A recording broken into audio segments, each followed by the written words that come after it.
That's a lot of life gain, bro. Well, they're gonna need it as we bash in down to 5. Hello, good game. Welcome back, ghouls and goblins. Thank you so much for taking the time to support the channel. I hope you're all having a magical day. Within the next few weeks, we will be revealing our 2-color standard 2022 pre-constructed decks. These are brand new that everyone has access to. After this, we'll go through the monocolored decks again, getting everything ready before Innistrad releases, right? So you can easily upgrade those decks with the new cards that you receive from the latest and greatest expansion. There's 15 decks to go through, so we have our work cut out for us. Buckle up, get ready. This is part 1 of the series. I'll have it all in a convenient playlist for you guys. Make sure to like each individual video, subscribe to the channel, and definitely check out that link tree. Whether you want to become a Patreon, jump into the Discord, or maybe even check out what kind of tunes I rock while I create the content. My Spotify available at the very bottom, right? So all that and more in today's video. We'll be starting with Sky Patrol and Azorius Flyers deck, white and blue, also touching base on the entirety of the mythic and rare cards that we received into our collections contained within these decks. Thanks again, and let's check out Sky Patrol.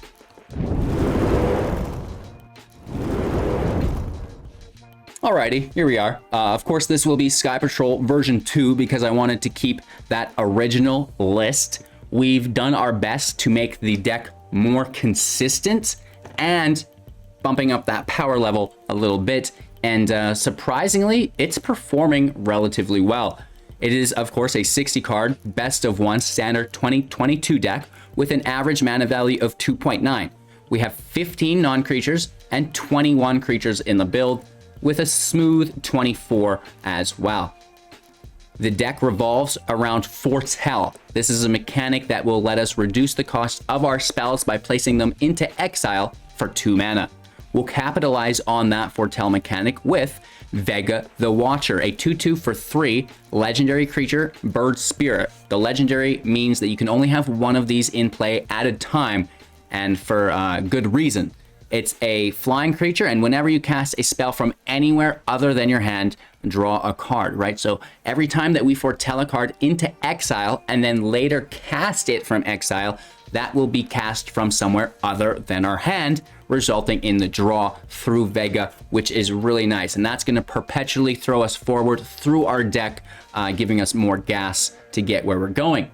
It's not only Vega that takes advantage through the exile, though. We also have the Stonebinder's Familiar, a 1/1 spirit dog, and whenever one or more cards are put into exile during your turn, put a +1/+1 counter on Stonebinder Familiar. This ability triggers only once each turn. So this is great. This dog can, get stronger every single turn and eventually become quite an issue for your opponent. It gets buffed up whenever we put something into exile ourselves through the Foretell, or whenever we exile something of our opponents, and there's many options for that. One of them is the Hoel, one of my favorite new cards, an artifact for 1. When it enters the battlefield, exile non-land permanent opponent controls with mana value 2 or less until the Hoel leaves the battlefield. We also have the Dawnbringer Cleric. It can exile target card from a graveyard, which is great. It's a 1/3 for 2. You can gain 2 life or destroy target enchantment instead, right? You get to choose one of those ETB effects, which is just the coolest thing. Of course, we have Expel, exile target tapped creature, which is really cool as well. Elite Spellbinder, when it enters the battlefield, look at target opponent's hand. You may exile a non-land card from it. For as long as that card remains exiled, its owner may play it as an additional cost of 2 to cast that spell, which is pretty cool, right? So it's a 3/1 flyer, which is amazing. And you're getting that exile to push up the Stonebinder, which is really cool. We have the Stalwart Valkyrie for 4, a 3/2, and we can cast it for 2 if we exile a creature from our graveyard, which is really, really cool. And of course it has flying, right? So, that's going to push up the Stonebinder Familiar as well. We have, no other forms of exile in the deck that I'm grasping right now, but that is quite a bit, right? We have other Foretell, Kai's Onslaught, for 3, Foretell for 1, instant speed, +1/+1, and double strike on a creature until end of turn. That's amazing, and you know, that's where we'll try to get our lethal damage from. We have a single copy of Maul the Skyclaves in the deck. Now this can go on the Stonebinder as we make it stronger, right? To make it even more threatening. Moving on, trying to stay focused on the Foretell. Saw it coming, you know, just the counter spell. We have Behold the Multiverse for the Scry 2 draw 2, which is really nice. Doomskar for the field wipe, and Cosmos Charger as well. And it can reduce the cost of us foretelling from 2 down to 1 and allow us to do it on our opponent's turn, which is really, really nice. The Shepherd is our last foretell card, I believe, here. When it enters the battlefield, we get to return permanent card with mana value 2 or less from our graveyard to the battlefield, right? So we've got the Cleric, the Aspirant, the Familiar, the Hole potentially, which is really, really cool. And of course, this will have the flying on it as well as the theme. Other flyers, we've got Iymrith, Desert Doom at 5/5, Ward 4 as long as it's untapped. Whenever it deals combat damage to a player, draw a card. If you have less than 3, draw the difference, which is insane. The Starnheim Unleashed can make 4/4 flying vigilance tokens, which is insane when it's foretelled. That's the one foretold card that we did miss. I knew there was one. Other cool cards we have in the deck, Dragon's Turtle, a 3/5 with flash. When it enters the battlefield, tap something that your opponent controls. It doesn't untap alongside the turtle, which is pretty cool. And then Grazilaxx, Illithid Scholar for 3. Whenever a creature you control becomes blocked, you may return it to its owner's hand, which isn't that bad. That's pretty cool. And whenever one or more creatures you control deals combat damage to a player, you get to draw cards, and that's even better, right? That's our, you know, offset draw engine for the deck. That is everything, right? That is all. We have the Luminarch Aspirant as a one of to push up the flyers, right? So we can get that flying damage in. It is a flyers deck, right? The Stonebinder Familiar doesn't have flying until it gets the Skyclave. The Onslaught can give the flyers double strike. You know, we're pushing one of those flyers up, which is really cool. And, you know, just organically, we've got some big flyers here as well, like the 5/5, the 4/4. They're all available. Even the 3/3s, when they go to 4/4 and gain double strike, is pretty cool, right? So we've got the Pathway, the Snow Dual Lands, the Cave of the Frost Dragon, which is cool as well. That can be an additional creature after a field wipe, potentially, to get you going to that finish line. So that's the deck, you know, trying to go through it with relative speed so we don't weigh down the video.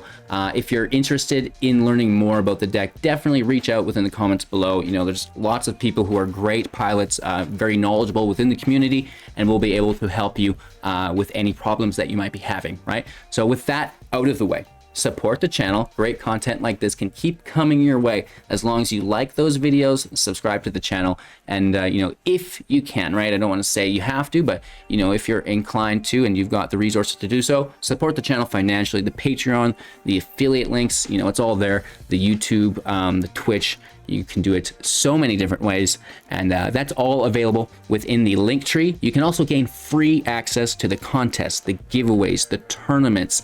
We do our best to give all of that basically back to the community, which is really cool. So it's just like a nice little ecosystem that we've been able to build, and I am super appreciative of everyone who's helped, just with the watch time and even the big dogs, right? You know who you are. Couldn't do it without you guys. From the smallest to the greatest. And yeah, I hope you have a magical day. Enjoy this series of YouTube videos. We'll be going, like I said, through all of the starter decks. This is just number 1, and I think we've got 14 more to go. So buckle up, get ready, enjoy today's gameplay footage. Let me know what you think of the deck, and we'll wrap up, of course, with my final thoughts and deck review. Enjoy. Going first, and well, we have the land and the same situation, right? Where it's kind of, where's that second plains? Where are you? Right off the top, here we go. Cleric class in plays, nice. We do get what we were asking for, which is great. I'm gonna push the charger over. That's gonna be really nice, right? Flash Foretell. Get that second blue over. Pass our turn. This looks to be the life gain deck. Priest of Arcane Lore. Enter the battlefield, draw a card. gain 1 life as well. I don't think that's worth a counter, so we're gonna let it enter. They gain 2 life because of Cleric class, and then our Charger is in. Land in play. We can foretell on any player's turn, so we're just chilling, right? We have saw it coming. Shepherd.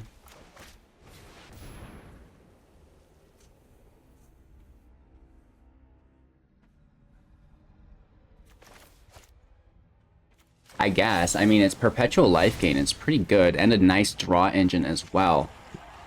Let's pass our turn. We still get to foretell because the cost is reduced down to 1, which is quite nice.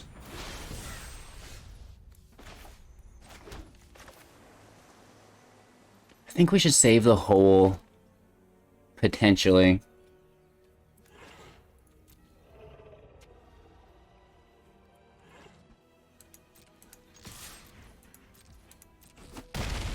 Or do we just snag the class immediately? Probably just snag the class.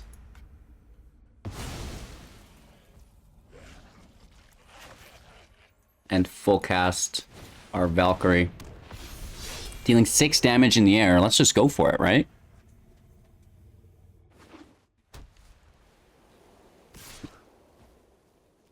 Hit for 2 down to 18. That's fine. Oh, no way. You dirty dog. Mana value 2 or less, which we do not have. We still need just to apply pressure. Right, let's get another flyer out. Doomskar! Oh, and then they get a second Cosmos Elixirs out. Dadly, brah.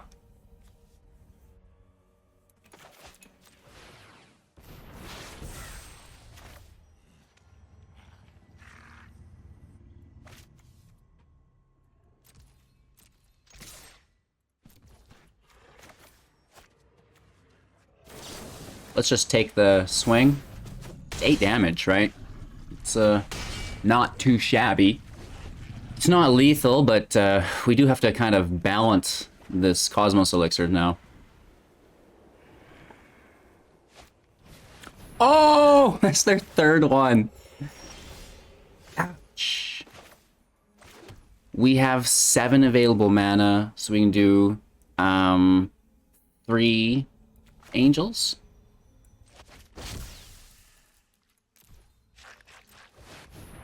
Which is pretty groovy, let's be honest, and we hit for 3.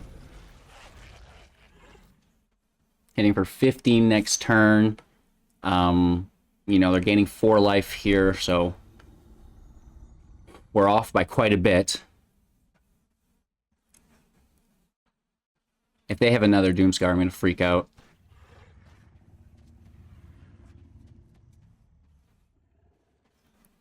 We're okay. We're okay, right? They're thinking about it. That means they don't have it immediately. The new Sarkhan avatar. Pretty cool. Loving those eyes.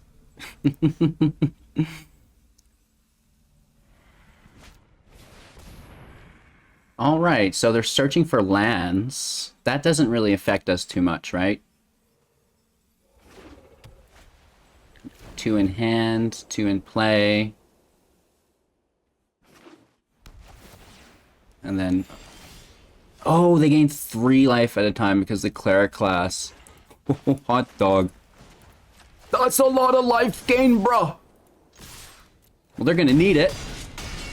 Because we bash in down to 5. How much life do they gain this turn? And can they wipe the field, right? That's the question. I think we did pretty good. Not too shabby. We survived a field wipe. 7/7 trample. Gain 3 life, draw a card. Gain 4 life. Basically, right? Another land in play. Another 6 life. Holy Toledos. But it doesn't matter how much life they gain. We're coming over. GG. Our opponent goes first. Land looks pretty nice here. You know, having a rare in your opening hand as a budget player is pretty cool. A Ruined Crab, though, is not pretty cool. That's a bummer. And, yeah, we're gonna get memed on pretty hard here. Right, there's a dual cast. Right. It has to be. And they put a creature into the grave, so we could go immediately into our Valkyrie and just start laying in the heat. I think that is our best bet. Try to punish them for milling us. Yeah.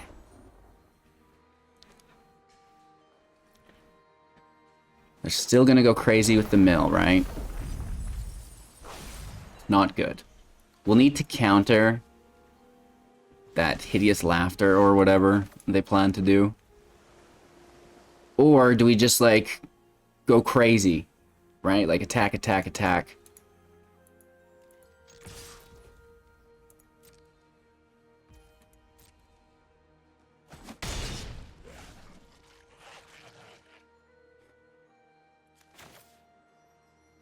They need 5 to do it, unless it's a dual cast, and they foretold it for 1. If it's a teach by example,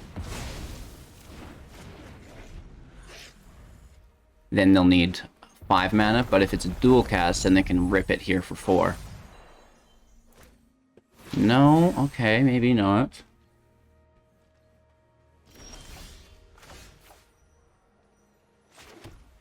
So this is nice. We can just hit for 3. Hold up mana to counter and at least, like, mitigate some of their results. The bummer is that when they do copy a spell, it copies as it goes on the stack before I can counter it. And that's sad, right? So you can only really counter one of the spells, the original, or one of the copies, not all of them, unless it's like a Whirlwind Denial, which we do not have, but and that's a Theros card as well. I don't know if that's been reprinted. So it was a counter spell, one of them at least. Getting through that. Still just applying all the pressure we can here, I think. We're at 36. Yeah, we just need to hold up counter magic. If we don't have to counter, we can draw. And I think the draw is still maybe a good idea. Good game. I guess they don't get the draw they wanted. I was worried there. I don't think that was as bad for them as they thought. Maybe they just had all land. Who knows, right? I'll take the win, though. Free gold. A little experience on the side. Let's go. Well, the cat just shut down my whole computer while I was recording the last match, so it's gone. Totally corrupt. This looks nice, but I want land of both colors at the very minimum. You know what I mean? And then it's only a stretch to find the 4th. Keep 6. Doomskar in case it's an aggro deck. I think Shepherd can go. It's kind of like a late game card. Bringing something back from the grave and such, right? So we're off to the races. Hunt for specimens. Golgari control. You know, it's Blood on the Snow, which is going to be great to see that being used in the play queue. Let's get that cleric out. Gain some life. We should actually use this Exile from Graveyard to our advantage. We'll keep that second one in hand. But I do want to start being the aggressor, right? Get that Maul out, start swinging, and then eventually that Valkyrie, re-equip the Maul. Things get out of hand, Doomskar, and Cleric, whatever they've got going on.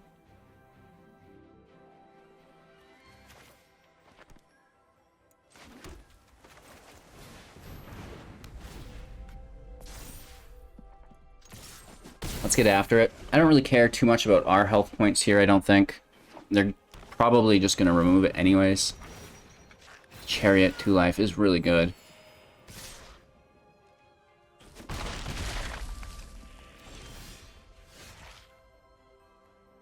That's an artifact, not enchantment. The turtle's our best bet, I think. Especially since we're not drawing land. Let's swing in. We will wait until they crew and then we'll tap it.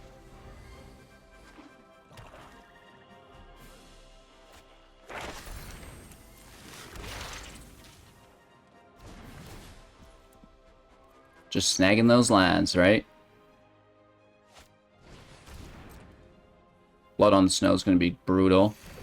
But they have field advantage, so they don't really want to use it.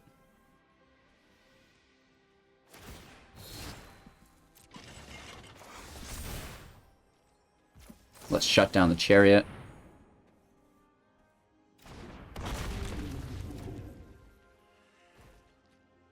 And then we get hit for 3.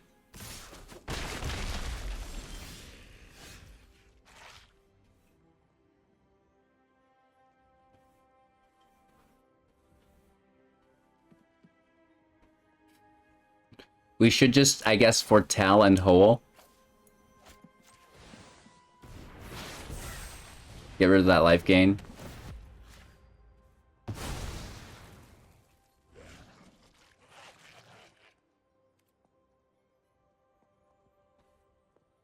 Keep applying damage. No, we're pretty... Like, we need to defend next turn. We're wide open.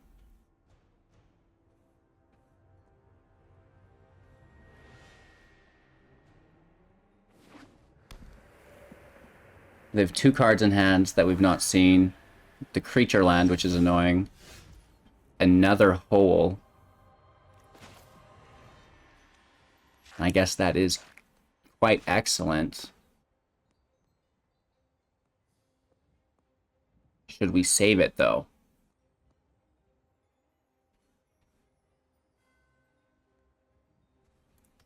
Their graveyard doesn't have anything of value. Let's just take a token.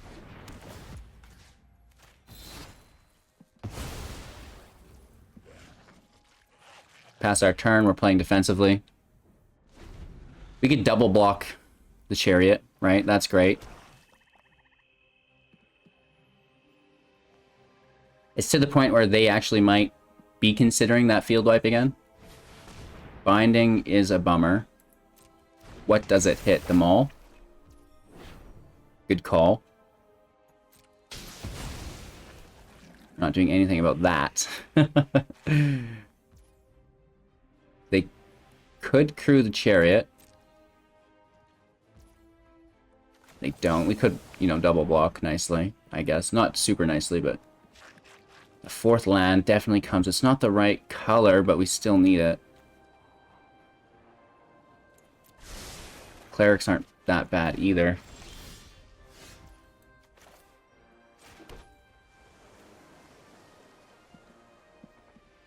And I don't want to fold in too heavily.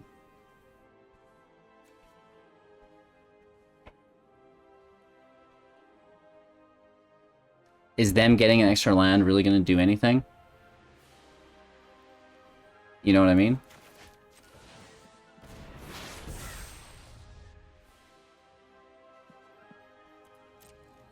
I just don't think so.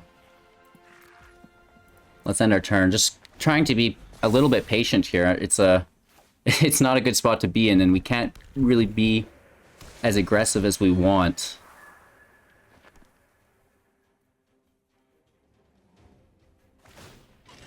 They are going to go for it. They must have single target to get away with it. So they'll kill the turtle. But we still need to try and force them to have it. They have to kill the turtle, and then the creature would just kill the cleric easily and survive. But, you know, we forced them to have it. They didn't. I know lots of the times on the channel I get burnt by trying to do that, but we made it through, okay? So Vega's in play. You know, that's a thing. No attacks. The death touch is pretty annoying. Oh no, no, no, no, no, no, no. Under my tutelage, this is my favorite part. Watch So we can kill Professor Onyx unless they have single target. I think they should have plussed. We get the right land. Please don't kill Vega. Let me get her. Nice. Thank you. Thank you. Thank you. Thank you. Rowdy for my taste. Holy Toledos. And then we take her right from the grave. Get out of here, girl. So, you're not coming back.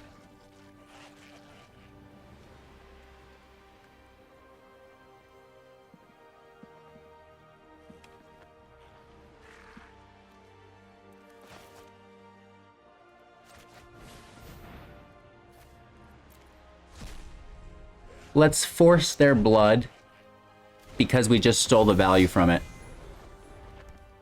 Right? They're angry. They're like, oh, they've got 3 creatures. I'm going to just knock them out. One of them's a draw engine, right? We'll reset. I've got a creature land. And then they're bringing back nothing. Chariot's an artifact, not a creature. Okay, okay. And we identified their deck. First turn, right? As soon as we played our first Dawnbringer Cleric, I was like, wait a minute. We should try to keep some of these in our hand to exile their planeswalkers, their important creatures from the graveyard, so we don't get super duper punished by Blood on the Snow. Oh, they've got 2 creature lands out. That's not great.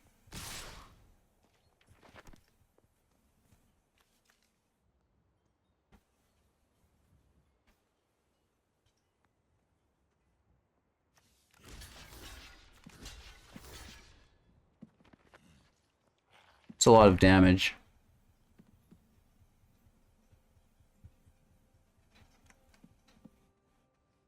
Holy Toledos. You know what I mean?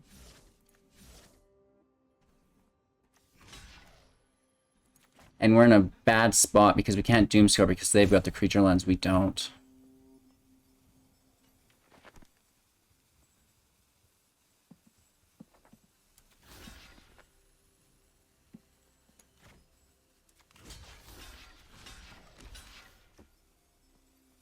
Oh man, oh man, oh man, oh man.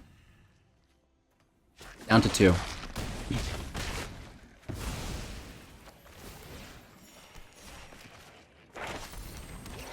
No!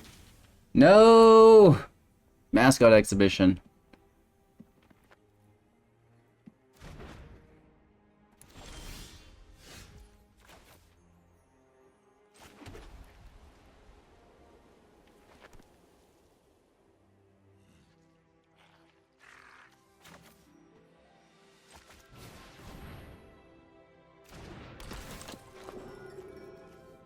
Gain some life.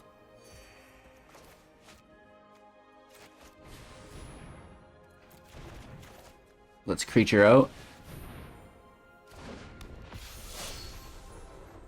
No attacks, we're playing defensively. It's a hard life to live in. They do trigger that Blood on the Snow there of their own.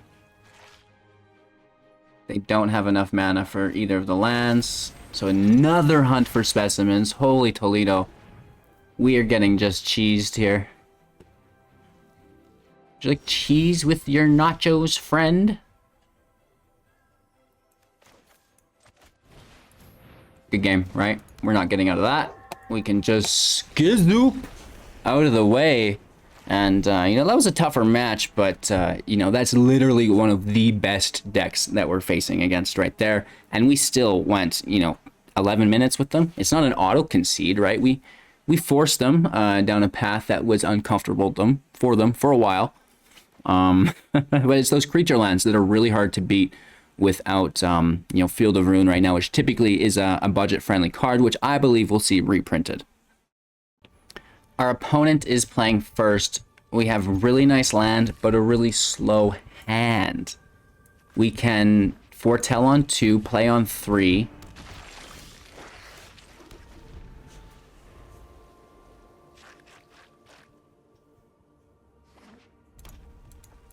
Hello, good game.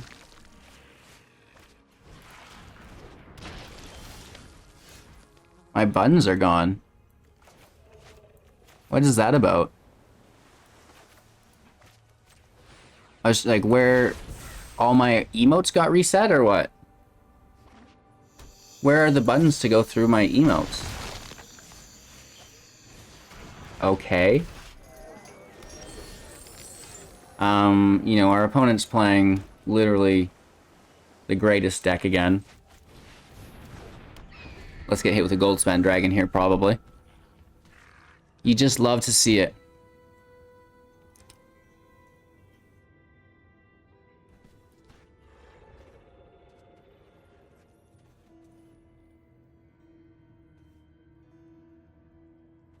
What's she doing, Willis?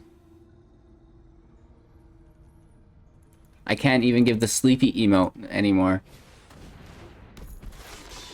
Magda out. Big booty gang swinging in. No blockage. Down to 13. Ouch. Innkeeper out and about as well. Holy Toledo's. Planes in play for 4. We should have went slow. Doesn't matter though. And yeah.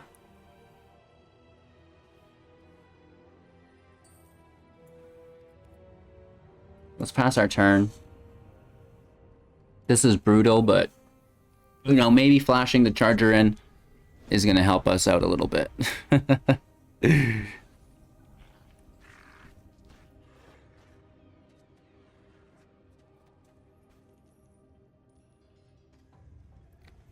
No counter magic up, but it appears that it is a possibility to them, right?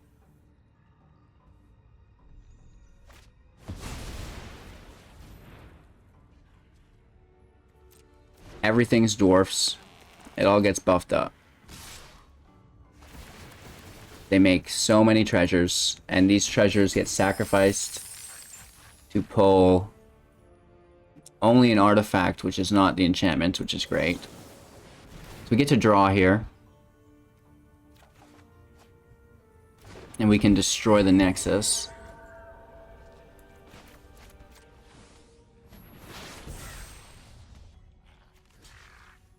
Kill Magda. Getting hit for 2, 4, 6, 8, maybe?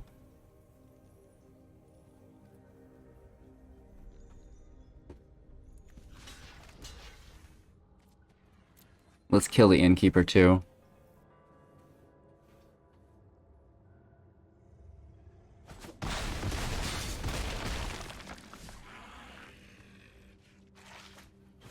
Oh, they just go straight for it. They had it in hand, ladies and gentlemen.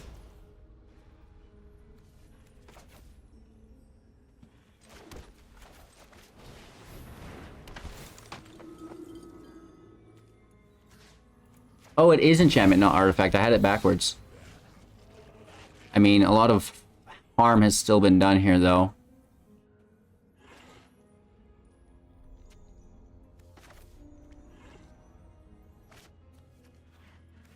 I don't know how much attacking we'll be doing. Let's pass. Toss in the turtle, I guess. Dawnbringer Cleric OP. I was really looking forward to smashing the Nexus there, though. A pleasant surprise.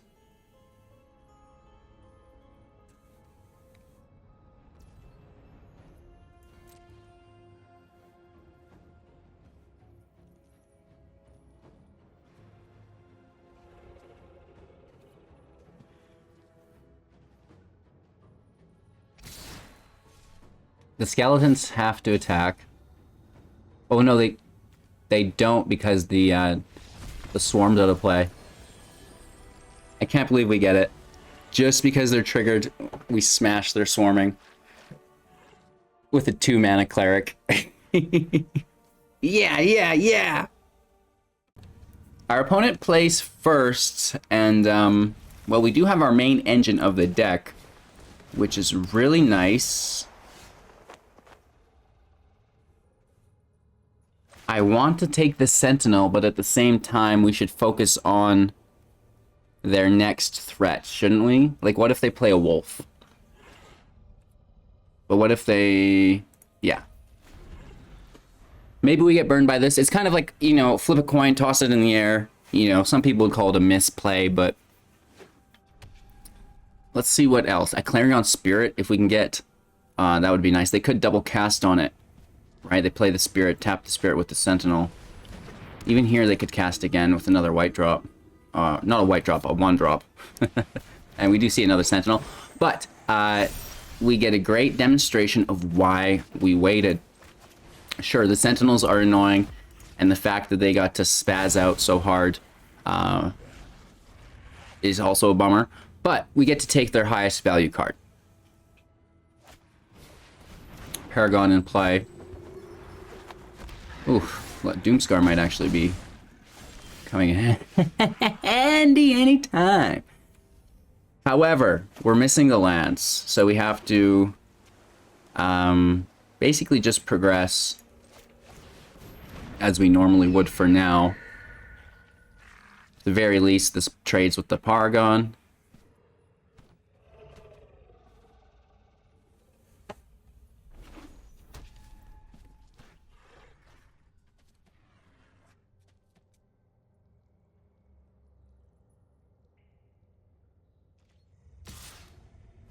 All right, we're okay. So we take 2 down to 15. They have 5 available mana. Holy Toledos. Kicked Paragon. Great. They get Linvala in hand.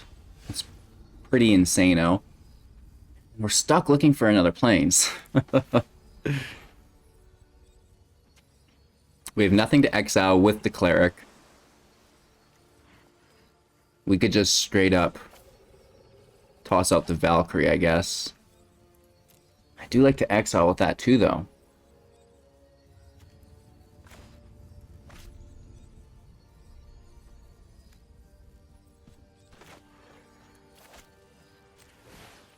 Let's just foretell everything over. If we get a 5th land, Doomskar is available anyways. So let's get the higher value foretells over. No attacks. Linvala, though. Indestructible on the whole gang. Right? That's really going to slow us down. I don't think we're going to get around that so much. Ooh, into a Tazri. Wow. Okay. Bant Party coming down hard. I think this, really sucks for us.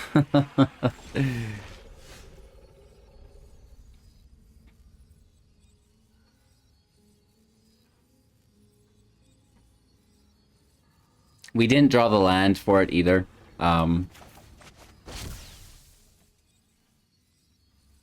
So we pay 1 only, right? So 1, 2, 3. We can't afford the 4th. But we do get the draw, and hopefully that's a Plains. No. Bummer!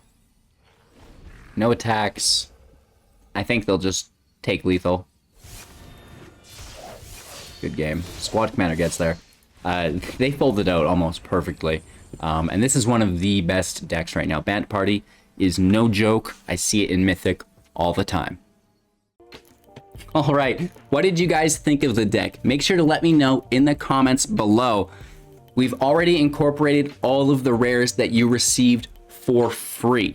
Of course, if you have additional rares like Luminarch Aspirant, definitely include them within the deck. It's only going to make it stronger and more consistent. The same goes with things like the Cosmos Charger. Typically, I would not go out of my way to spend those wildcards to add them. However, if you do have them, they're a great addition, right? There are many other options, but we're not going to go through them all because they're different for everybody. Not everybody's going to have those cards. Will be going on forever, right?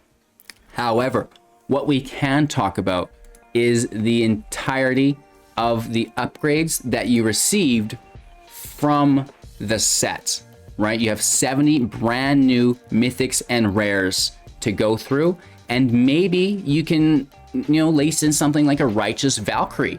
That potentially goes in the deck. Actually, I think it already was in the deck. Maybe not. What do I know? Righteous Valkyrie was not in the deck, but it is something that you could try. It's a flyer. It fits your color scheme.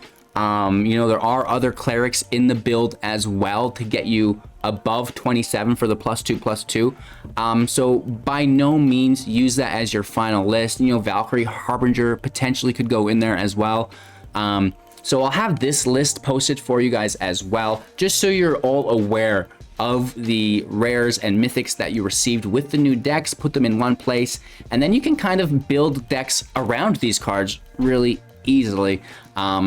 So I like to have this, and that's how I've been upgrading the list for you guys. Just kind of looking at what they are, sorting out the commons and uncommons, making them consistent, and then lacing in some of these rares.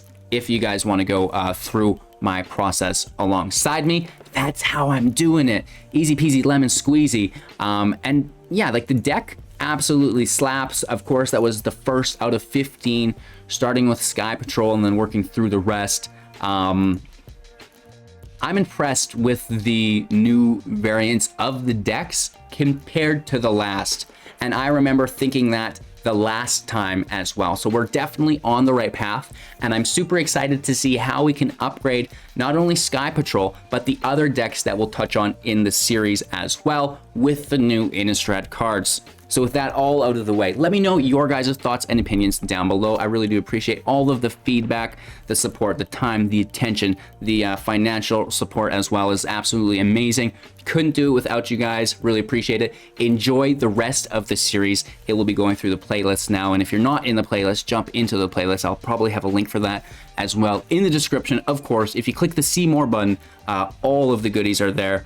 If you've been around the channel for a while, you know this. If you're brand new, you might not yet. It is a question that every new person almost asks, right? It's like, where's the deck list? It's in the description. But anyways, let's get into the next video. Thank you all so much. Have a magical day, and we'll see you soon on the other side.